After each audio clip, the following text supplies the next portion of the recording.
If somebody else is going to have to be your caretaker when you're older, does that suck? Do you want your children to suffer having to take care of you when you're older because you didn't take care of yourself now? I doubt you do, right? But let's try to clean up our diet. If we can clean up our diet, so many things in the world open up for you, right? Because the first thing that happens when you have a heart attack, the doctor says you need to change your diet. They don't say that to you until you have a heart attack, but after a heart attack, you need to change your diet. And then people start changing their diet. Well, why don't we change our diet before the heart attack? Why don't we live our best lives by having the most energy, building the best businesses? And here's the kicker.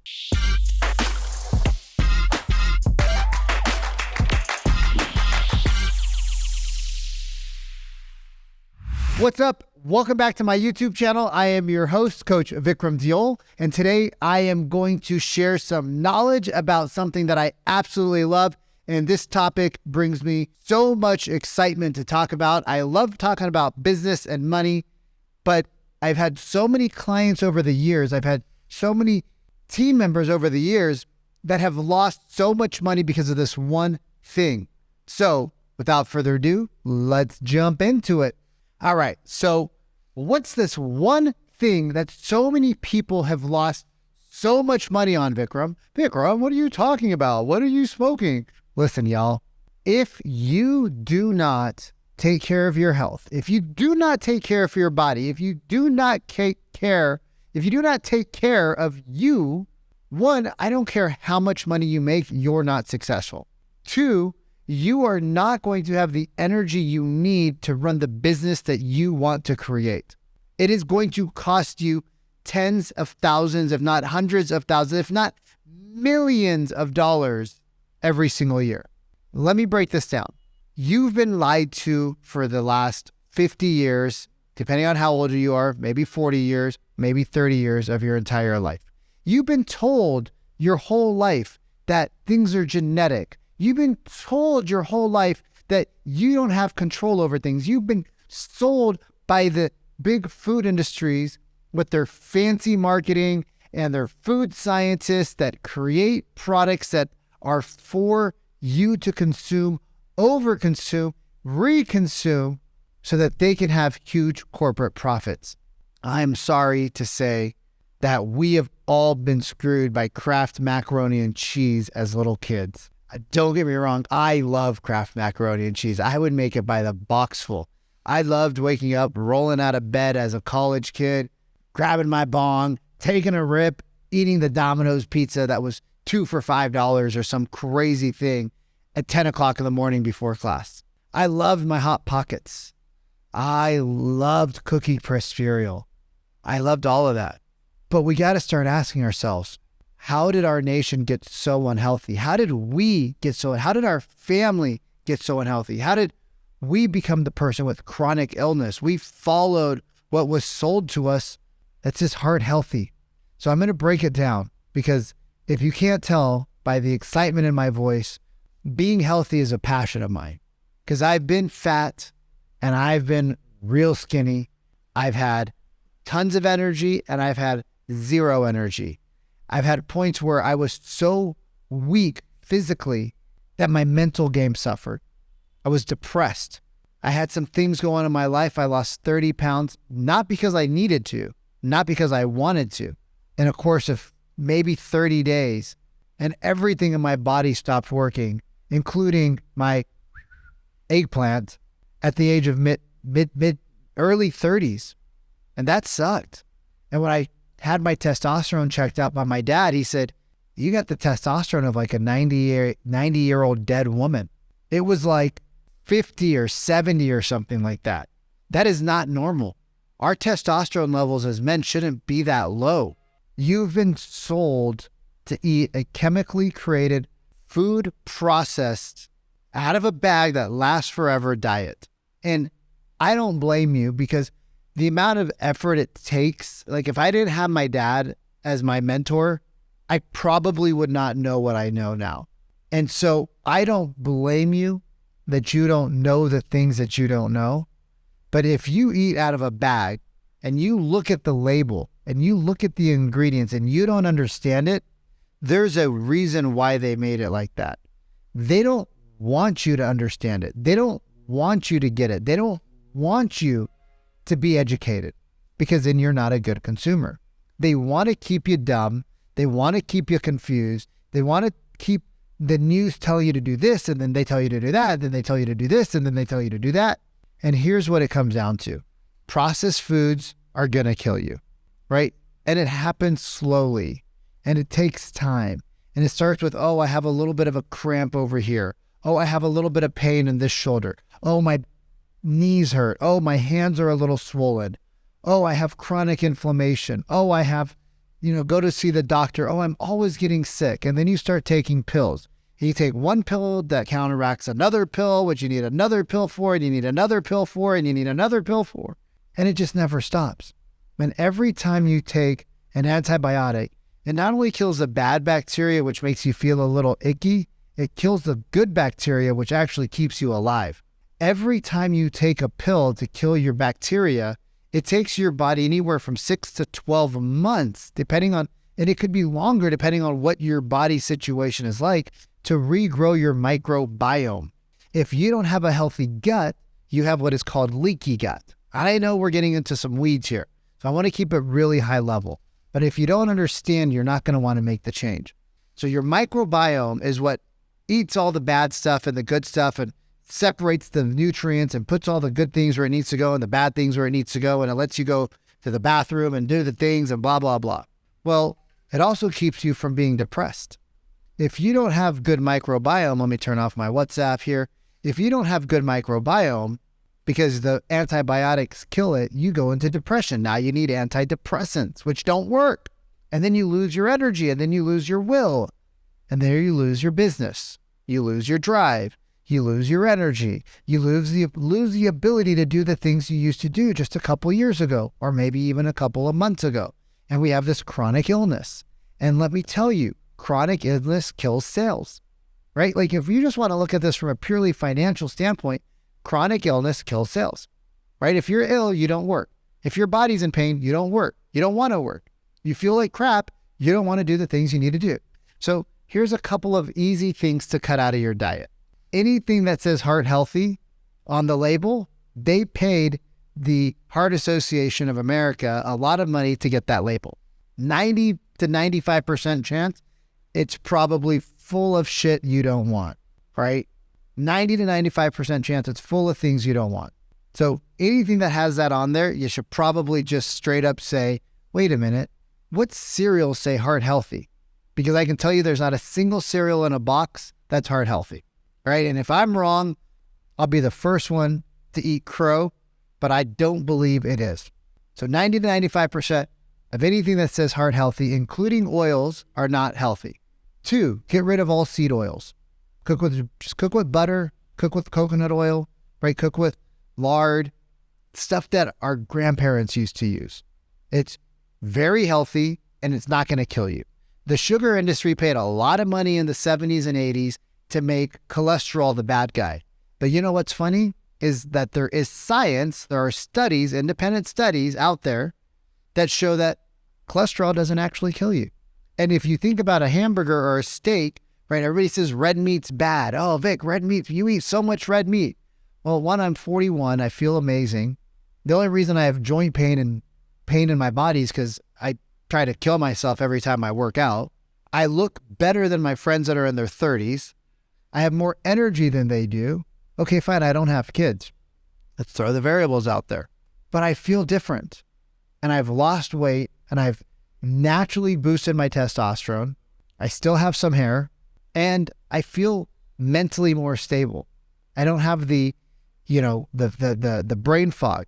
So when you eat a steak or a hamburger, what do you typically have with it? Well, you have French fries, and then you get the sides of this and the sides of that, the French fries, which were cooked in the really bad oil, right? That kills you. You have a bunch of other things. You have the bread, you have all the mayonnaise and the ketchup and the mustard, which is all processed.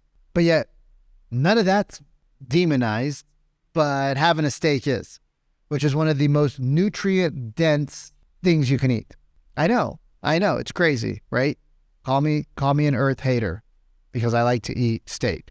I like to eat grass-fed steak because that's healthier, right? Where the animal actually gets to move around eat the bugs, eat the grass, get the sunlight, not eat the feed that American burgers are getting. All right. So make sure you eat stuff that is going to actually be healthy for you, which is probably stuff that doesn't say it's healthy for you. It just is, right? People don't typically have to tell you they're healthy. They just are healthy. The louder the packaging is, probably the worse it is for you. The more they have to say, look at me, probably the worse it is for you. So we're going to get rid of a couple things, right? We're going to get rid of processed foods. We're going to get rid of all the seed oils, right? We're going to get rid of things in a bag that are brightly colored, right? We're going to get rid of that stuff. What should we replace it with? We should get rid of a lot of the sugar, right? Most people, okay, just before you guys cancel me, most people that live the normal American lifestyle do not need to eat anywhere near the amount of carbs that they eat, or for that fact, they don't need to eat as much as they do eat. Breakfast is a construction of the food industry. They wanted you to have breakfast. They want you to have 5 or 6 meals a day. They want your factory of your stomach to never turn off so that your body's always processing food. Why? Because that's how they make money. They tell you that if you want high metabolism, eat more. It's actually false. If you want high metabolism, eat more protein, right? Eat more protein. Your body has to work harder to digest the protein. But if you want higher metabolism, eat once a day. Let your body rest. Your factory is always in motion. Your factory is always trying to digest something. It doesn't rest. It can't heal. So let your body rest by eating bigger. Just have a big lunch and nothing else, right? Stop making food an emotional thing. Food is a fuel, just like gas is for your car. You don't drink the gas. Your car isn't like, oh, I really want this gasoline today. Your car is like, I just want gas, right? Same thing. Gas for your car is food for your body. Stop romanticizing about it. Stop being emotional about it. I know it's not easy. And I'm not saying don't have the ice cream once in a while. I'm not saying don't have the dessert. I'm not saying don't have a little bit of stuff here and there, but I'm talking about like 95% of the time, eat really whole food. And then 5% of the time, you can do whatever you want and you're going to feel better. And when you eat that other food, you're going to notice the next day your hands are swollen. If I have pizza or if I have ice cream, the next morning I wake up, my hands are swollen. Why? Because my body is rejecting it. It's telling me, hey, you had fun last night. Cool. Good for you. But let's not make this a habit. You shouldn't wake up with swollen hands every day, y'all. Right? Ladies, cellulite. A lot of cellulite is there because unfortunately your diet, your body can't get rid of the toxins in your body and it turns into things that are very sightly. Adult pimples, right? People say, oh, it's my hormones, it's this, it's that. Yeah, of course your hormones are jacked up. If you're eating poor quality food and your body can't get rid of the toxins and there's so many chemicals in it, it comes out. Your body's showing you, hey, we need to make a change. And the change isn't go get some acne cream. The change isn't, oh, go get yourself on a pill. The change is what you put in your mouth. Because if food can kill you, food can cure you, right? If food can kill you, food can cure you. Now, we're going to get rid of processed foods. We're going to get rid of seed oils. We're going to get rid of the stuff in the bags. We're going to get rid of sugary substances. You also need to be careful about the sugar-free. All right, sugar-free, I don't know, I can't explain it all to you, but sugar-free causes a reaction in your body that is just like you're about to eat sugar because your body doesn't know sugar-free from sugar. It's just a marketing ploy. It's actually better if you're going to have one or the other. I'd probably say go with the sugar, right? Go with the sugar versus a sugar-free because at least that's not a chemical that was created to make your taste buds tricked, all right? Energy drinks, juices, too much fruit, carbs. Like you guys, we need to limit that stuff. That's called filler food, right? That's called filler food. And the reason why companies love it is because it's super cheap to produce and there's an abundance of it, right? It's super cheap, super easy, and they can make an abundant amount of money on it, right? So let's get rid of the filler food. So what do we replace it with? Well, you want to think about whole foods, right? You want to think about foods that are whole, right? That came from the ground, that eat the ground, that live off the ground, right? You want to think about cows, right? The way that a cow works is that they eat the grass, which is super healthy, and they're very healthy for you. And you want to start thinking about like eating a lot of the cow, like different parts of it. And you want to think about getting fat in your diet, because fat doesn't make you fat. Fat actually helps you stay healthy, lubricates joints, helps you pass a stool, right? Gives you energy, right? And if you guys don't believe me, I fast when I cycle a lot of the times. If I'm going on my own, I did a, 30-mile bike ride, completely fasted, and my energy was fine the entire time because my body's fat adapted. So you actually burn fat when you eat fat. Crazy, right? We want to get whole foods. We want, if you're going to do fruits, right? You can do fruits, but just, you don't need to overindulge on fruits. Again, too much sugar in the body is hard for the body to get rid of. And unless you're an extreme athlete, which most people aren't, the amount of sugar you need is far less than what you think. Now, I'm not going to tell you what kind of diet to do. I'll tell you my recommendation that I do. I do a carnivore keto diet. I eat very few vegetables, if rarely, if any. I take a lot of supplements. I eat, the kidney, the beef liver, things of that nature.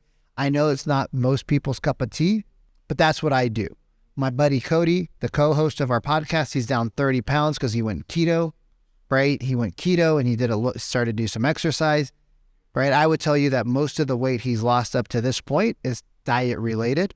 The weight he loses from now until the end of the month is going to be more because of the exercise, putting on muscle, right? Putting on good lean muscle. But you need to have a strong body for yourself. So foods that are good in fat, foods that are good proteins, right? Get rid of those oils, right? Get rid of those oils, get rid of the processed foods, eat real food, right? And like I say, I'm a carnivore. Eggs are great. Avocados are great. Those have minimal negative side effects. If you're going to eat a meat and you're just, you can't get steak or you can't get a burger, can't get beef, chicken's great, but a lot of chicken is given really poor feed as well. Unfortunately, in the US, it is what it is right now. So you have to be a little bit more discerning about where you buy your food potentially, right? But let's try to clean up our diet. If we can clean up our diet, so many things in the world open up for you. And you can you can actually get off of antibiotics just by changing your diet, right? Because the first thing that happens when you have a heart attack, the doctor says you need to change your diet. They don't say that to you until you have a heart attack, but after a heart attack, you need to change your diet. And then people start changing their diet. Well, why don't we change our diet before the heart attack? Why don't we live our best lives by having the most energy, building the best businesses? And here's the kicker. If you got a child or if you are an influence to somebody else, you are an example to them. If somebody else is going to have to be your caretaker when you're older, does that suck? Do you want your children to suffer having to take care of you when you're older because you didn't take care of yourself now? I doubt you do. I know this is not real estate related, but let me tell you, your health is your wealth, and the healthier you are, the wealthier you'll be. So take care of yourself now so that your future self can live the best life and you can be around for all of those people who want you to be around for another Christmas, another Thanksgiving, another Valentine's Day, another birthday, and I'll see you guys on the next episode.